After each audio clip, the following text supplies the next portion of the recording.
Hi folks, I wanted to talk a little bit about the shape of the left hand and the placement of the fingers. Now, essentially the fingers of the left hand simply have to push the string down to make the notes. They either shorten or lengthen the string depending on where you put your finger. And the distance between the string and the fingerboard is pretty minute.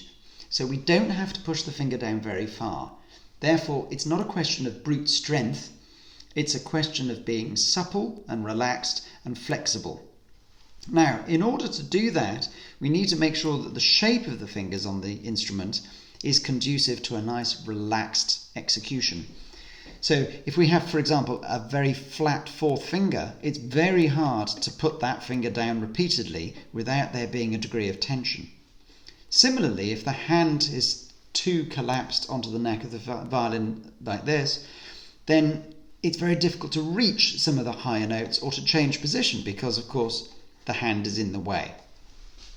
So the easiest way of thinking about it is to bring the elbow under the finger and favour the position of the fourth finger so that the fourth finger can comfortably reach all four strings with as little effort as possible. And as long as they're all rounded, it means that you then have the flexibility of movement in both directions to be able to put the fingers on the string as easily and as quickly as possibly. I always tell my students when they say, well, what's technique? What's a good technique?